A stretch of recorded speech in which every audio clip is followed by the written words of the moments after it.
आप सभी को पता है कि मैं एकलव्य मॉडल स्कूल की तैयारी कर रही हूँ, पीजीटी कंप्यूटर साइंस की। लास्ट टाइम मैंने जो वीडियो बनाया था उसमें मैंने आपको अपना चैनल का इंट्रोडक्शन दिया था और मैंने बताया था कि मैं कौन कौन से गवर्नमेंट एग्ज़ाम्स की तैयारी कर रही हूँ। और नाउ आज की जो वीडियो है उसमें मैं डिस्कस करूँगी कि मैं कौन सी स्ट्रेटेजी है जो मैं अपना रही हूँ एग्ज़ाम को क्वालिफाई करने के लिए। तो चलिए मैं आपको बताती हूँ। और एक चीज़ देना चाहूँगी कि सबकी स्ट्रेटेजी अलग हो सकती है और अगर आपको मेरी स्ट्रेटेजी पसंद आती है तो आप इस चीज़ को फॉलो कर सकते हैं। और आप प्लीज़ मुझे कमेंट में भी बताइएगा कि आपको मेरी स्ट्रेटेजी कैसी लगी, और अगर मुझे कोई इम्प्रूवमेंट करने की ज़रूरत है तो आप मुझे उसका भी सजेशन दे सकते हैं। तो चलिए स्टार्ट करते हैं।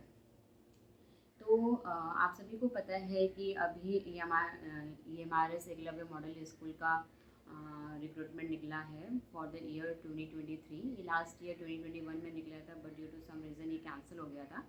अब वापस से ये निकला है। तो मैं जो तैयारी कर रही हूँ वो पीजीटी कंप्यूटर साइंस के लिए तैयारी कर रही हूँ, और मैं किस तरह से जो स्ट्रेटेजी अपना रही हूँ उसका मैं आपको इन्फॉर्मेशन दूँगी। तो सबसे पहले आपको क्या करना है, सबसे पहले आपको क्या करना है और जो मैंने जो किया है वो है कि सबसे पहले मैंने अपना सिलेबस निकाल लिया है।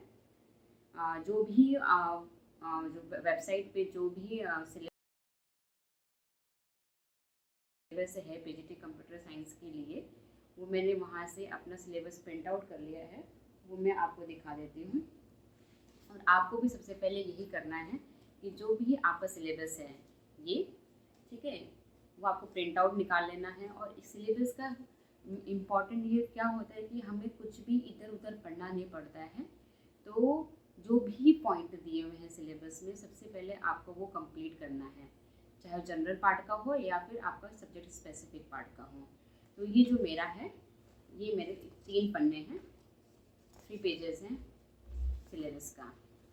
तो ये, और मैं जब भी पढ़ती हूँ मैं अपना सिलेबस साथ में लेके पढ़ती हूँ, और जो भी मैं कंप्लीट कर देती हूँ, जैसे मेरा कोई भी टॉपिक कंप्लीट हो जाता है तो मैं उस पर टिक मार्क लगा लेती हूँ या फिर हाईलाइटर से उसको हाईलाइट कर लेती हूँ। तो मेरा ये पार्ट हो गया। सेकंड चीज़ मैं करती हूँ कि अपना सिलेबस को या फिर अपनी तैयारी को मैं 2 पार्ट में डिवाइड करती हूँ, पार्ट ए और पार्ट बी में। पार्ट ए जैसे कि मेरा सिलेबस में भी दिया हुआ है जनरल पार्ट, और पार्ट बी जो होता है वो specific part, subject specific part होता है। तो मैं आपको आज जो है जनरल पार्ट का इन्फॉर्मेशन दूंगी कि इसमें मैंने कितना कंप्लीट कर लिया है और कौन कौन सी आप बुक्स और या फिर कौन कौन सी वेबसाइट या फिर कौन सा आप यूट्यूब चैनल यूज़ कर सकते हैं जो मैं यूज़ कर रही हूँ। तो सबसे पहले हम जनरल अवेयरनेस की बात करेंगे। जनरल अवेयरनेस पता है कि 10 मार्क्स की आनी है, 10 मार्क्स के क्वेश्चन 10 क्वेश्चन होंगे, 10 मार्क्स का आना है। और इसमें जनरल नॉलेज हो सकती होगी और करंट अफेयर्स होगा with special emphasis in the field of education. जैसे कि मैंने KVS का जो पेपर दिया था उसमें भी जनरल अवेयरनेस जो आई थी वो भी 10 मार्क्स की थी। उसमें जो करंट अफेयर्स थे मोस्टली जो 4 to 5 करंट अफेयर्स थे, और वो करंट अफेयर्स ऐसे कह सकते हैं फैक्ट बेस्ड नहीं थे, वो स्टेटमेंट बेस्ड क्वेश्चंस आए थे। तो EMRS में भी आप एक्सपेक्ट कर सकते हैं कि वो स्टेटमेंट बेस्ड क्वेश्चंस आएंगे ही आएंगे। तो आपको करंट अफेयर्स कहाँ से कहाँ तक पढ़नी है। मैं जो पढ़ रही हूँ लास्ट 6 मंथ्स की करंट अफेयर्स पढ़ रही हूँ, क्योंकि KVS और लास्ट NVS में भी लास्ट 6 मंथ्स के करंट अफेयर्स आए थे। तो EMRS में भी लास्ट 6 मंथ का करंट अफेयर्स आएगा, और बहुत अच्छे से पढ़ना है, थॉरो पढ़ना है। ओके एंड और इसके लिए मैं कौन सी वेबसाइट यूज़ कर रही हूँ। फर्स्ट वेबसाइट जो है, वेबसाइट तो नहीं कह सकते, यूट्यूब चैनल में जो है एक इंडोलॉगस करके, वो काफ़ी अच्छा है, उसको आप यूज़ कर सकते हैं। सॉरी, आप इसको देख सकते हैं, या फिर आप परचम क्लासेस का है वो भी आप देख सकते हैं। वो दोनों ही मुझे बेस्ट लगती हैं, तो मैं उसको यूज़ करती हूँ। सॉरी, मैं वो चैनल्स को मैं देखती हूँ। और आप करंट अफेयर्स के लिए किस तरह से कर सकते हैं कि या तो आप मंथली पढ़ लीजिए, ठीक है, या फिर आप वीकली पढ़िए। कि जो वीकली करंट अफेयर्स परचम क्लासेस में वीकली करंट अफेयर्स आते हैं, तो वो आप हफ्ते में उठा सकते हैं।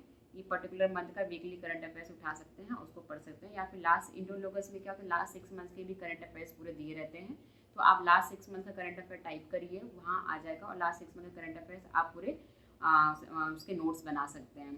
लेकिन आपको वो पूरा थॉरो पढ़ना पड़ेगा इस तरह से। एंड जनरल नॉलेज में क्या होता है कि हिस्ट्री आएगी, पॉलिटी आएगा एंड इकोनॉमिक्स आएगी एंड जो स्टैटिक पार्ट होता है वो आएगा। तो हिस्ट्री से एक क्वेश्चन, अगर मैं KVS का कंपेयर करूँ तो हिस्ट्री से एक क्वेश्चन था, पॉलिटी से एक क्वेश्चन था, ज्योग्राफी से एक क्वेश्चन था एंड इकोनॉमिक्स से एक क्वेश्चन था, लेकिन वो बजट से रिलेटेड था। तो इसमें आप जो कब इकोनॉमिक्स में जो आप करंट जो चल रहा है उसका आप पढ़िए, और हिस्ट्री, ज्योग्राफी एंड आपका पॉलिटी, ये आप इसके लिए आप NCERT यूज़ कर सकते हैं, आप वहाँ से पढ़ सकते हैं, या फिर अगर आप कोई यूट्यूब चैनल फॉलो करते हैं आप वहाँ से भी पढ़ सकते हैं। तो ये रहा, इस तरह से मैं अपना जनरल अवेयरनेस पार्ट कंप्लीट करती हूँ। एंड सेकेंड हमारा आता है रीजनिंग एबिलिटी, जिसमें रीजनिंग पूरी आएगी, 20 मार्क्स का होगा, 20 क्वेश्चंस होंगे। तो इसमें मैं जो है रीजनिंग मेरी पहले से अच्छी है, तो मैं कौन सी बुक यूज़ कर रही हूँ, मैं एसएससी रीजनिंग का जो पिनाकल की बुक आती है, TCS की क्वेश्चंस, वो आप इसको देख सकते हैं। मैं ये पूरा लगाने की कोशिश करूँगी, क्योंकि मेरा टारगेट है कि मैं 20 आउट ऑफ 20 लेके आऊँ इसमें, क्योंकि एक ये पार्ट है जो आपके हाथ में है और आप इसको पूरा फुल सिक्योर कर सकते हैं। तो मैंने बताया कि मैं जो पिनाकल की SSC रीजनिंग की जो बुक आती है वो मैं यूज़ कर रही हूँ। आप वेबसाइट में कोई भी यूट्यूब चैनल आप देख सकते हैं, या फिर आपको जो भी बुक अच्छी लगती है रीजनिंग के लिए आप जो फॉलो करते हैं आप उसको फॉलो कर सकते हैं। एंड नॉलेज ऑफ ICT, ये इसमें 10 क्वेश्चन आएंगे 10 मार्क्स के। इसमें हम कंप्यूटर साइंस वाले हैं तो इसके लिए हमें ज़्यादा पढ़ने की ज़रूरत नहीं है, क्योंकि हम जो हमारा सब्जेक्ट है उसे रिलेटेड ही क्वेश्चंस आएंगे, तो आप इजीली कर सकते हैं इसको। एंड शॉर्टकट्स के लिए आप जो है कोई भी गूगल पे आप वहाँ पे टाइप करिए कीबोर्ड शॉर्टकट्स वहाँ अंडर यूजेस, तो वहाँ पे पूरा आ जाएगा लिस्ट, आप उसको पूरे नोट्स बना सकते हैं। तो मैं तो वेबसाइट से ही पढ़ रही हूँ, अभी फ़िलहाल मैंने पढ़ना शुरू नहीं किया है ICT को, वो मैं एट दी एंड पढ़ूँगी। तो आप भी इस तरह से यूज़ कर सकते देख सकते हैं। सेकेंड है अपना फोर्थ है हमारा टीचिंग एप्टीट्यूड। टीचिंग एप्टीट्यूड ऐसा टॉपिक है जो NVS में था, KVS में नहीं था। KVS में जो था वो चाइल्ड पेडागोजी थी, और इसमें जो है हमारे EMRS में जो है वो हमारा टीचिंग एप्टीट्यूड है। तो इसके लिए आप जो है कौन सी बुक यूज़ कर सकते हैं, रेफ़र कर सकते हैं। मैं जो है ये वाली UGC नेट की KVS मदान की एक बुक है, KVS मदान की, वो बुक मैं रेफ़र कर रही हूँ। इसमें जो टीचिंग एप्टीट्यूड के जो भी टॉपिक्स दिए हुए हैं इस बुक में वो सारा है। और जहाँ तक मुझे पता है शायद NTA कंडक्ट कराएगा वो एग्ज़ाम EMRS का, तो ये बुक बहुत यूज़फुल आएगी। इसके प्रीवियस ईयर क्वेश्चंस इसमें दिए हुए हैं, तो NTA तो मुझे पैटर्न पता चल जाएगा कि NTA किस तरह की टीचिंग एप्टीट्यूड में क्वेश्चन कर सकता है। तो आप ये बुक यूज़ कर सकते हैं टीचिंग एप्टीट्यूड के लिए। इसमें सिर्फ ये बुक बहुत मोटी है, इसमें सब कुछ नहीं पढ़ना है, सिर्फ टीचिंग एप्टीट्यूड पार्ट ही पढ़ना है आपको। एंड नेक्स्ट है आपका general English and general Hindi, जो कि ये क्वालिफाइंग है, 20 मार्क्स के आएंगे और ये क्वालिफाइंग इन नेचर है। तो आप इसके लिए कोई भी यूट्यूब चैनल देख सकते हैं। जैसे कि इंग्लिश मुझे आती है तो मैं कोई रेफ़र नहीं करती हूँ, कोई बुक या फिर कोई यूट्यूब चैनल रेफ़र नहीं करती हूँ। एंड हिंदी के लिए मैंने जो बुक यूज़ की है, लूसेंट की बुक यूज़ की है, हिंदी व्याकरण करके आती है, वो आप ही देख सकते हैं। अभी फ़िलहाल मेरे पास नहीं है वो बुक, वो दूसरे कमरे में पड़ी हुई है। एंड सेकेंड आप यूट्यूब चैनल है निधि एकेडमी करके, निधि हिंदी बाय निधि एकेडमी, वो निधि मैम का है, वो बहुत अच्छा पढ़ाती हैं, तो आप वहाँ से देख सकते हैं। ये कोई प्रमोशनल वीडियो नहीं है, मैं जस्ट बता रही हूँ कि मैंने कौन सा यूट्यूब चैनल रेफ़र किया है हिंदी के लिए। तो हिंदी में जैसे संधि, समास, विलोम शब्द, पर्यायवाची शब्द, ये सब हैं। आप वो बुक कह रही हूँ, वो उनका यूट्यूब चैनल देख सकते हैं निधि एकेडमी का।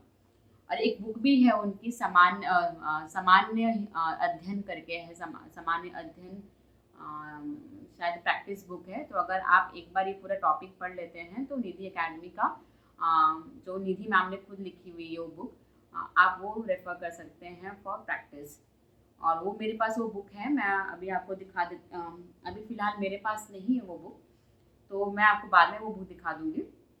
बट वो बुक बहुत अच्छी है। मैंने उसमें से अभी जो टॉपिक कंप्लीट किया है वो समास किया है, और मैंने उसके जितने भी प्रैक्टिस क्वेश्चंस हैं वो मैंने लगा लिया है, और नेक्स्ट में है संधि पढ़ने वाली हूँ। तो आप वहाँ से जो यूट्यूब चैनल है वहाँ से रेफ़र कर सकते हैं। तो मेरी स्ट्रेटेजी यही है कि सबसे पहले आप सिलेबस निकालिए। सिलेबस निकालने के बाद जो भी टॉपिक्स दिए हुए हैं वो आप अपने सुविधा के अकॉर्डिंग कंप्लीट करिए, एंड अपनी सुविधा के अकॉर्डिंग नोट्स बनाइए, और उनको सबसे इम्पॉर्टेंट है कि उनको आपको बार बार रिवाइज़ करना है, क्योंकि जब तक आप रिवाइज़ नहीं करेंगे आपको कुछ आप जो पढ़ेंगे वो आपको गेन होगा ही नहीं। तो आप उसको बार बार रिवाइज़ करिए, और कभी भी सैटरडे संडे या फिर न्यू टॉपिक शुरू करने से पहले जो प्रीवियस वाला है उसको रिवाइज़ कर लीजिए। सैटरडे संडे आप मॉक के लिए रखिए। अगर अभी आप मॉक नहीं देना चाहते हैं तो आप बाद में भी दे सकते हैं, बट मैं सजेस्ट करूँगी कि जनरल पार्ट के लिए आप सैटरडे संडे मॉक दे दीजिए, या फिर प्रैक्टिस जो भी क्वेश्चंस होते हैं MCQs होते हैं वो लगाइए। ठीक है, इससे आपको पता चल जाएगा कि आपकी तैयारी कितनी है कितनी नहीं है, और कहाँ पे आप गलती कर रहे हैं और कहाँ पे सुधारने की ज़रूरत है आपको। तो आप इस तरह से पढ़ सकते हैं। और अगर हम NEP की बात करें, और NEP और जो एक्सपेरिमेंटल बेस्ड पेडागोजी जो आएगी हमारी, वो हमारा स्पेसिफिक पार्ट में आएगा, जिसमें जो हमारा सब्जेक्ट कंसर्न होगा वो 70 मार्क्स का होगा, प्लस 5 और 5 मार्क्स के ये दोनों टॉपिक होंगे। तो इसकी रिगार्डिंग मैं आपको बाद में इंफॉर्मेशन दूंगी जब मैं अपना स्पेसिफिक सब्जेक्ट के बारे में बताऊंगी। तो फिलहाल ये टॉपिक आप बहुत अच्छे से पढ़िए, क्योंकि ये जो हमारा जनरल पार्ट है वो ही मैं आपको बता रही हूँ, जो हमारा जनरल पार्ट है वही हमें मेरिट में लेके आएगा। तो जनरल पार्ट को आप जितना अच्छे से स्ट्रॉन्ग बनाएंगे उतना आप मेरिट में आपके आने की संभावना रहेगी। तो ये रहा।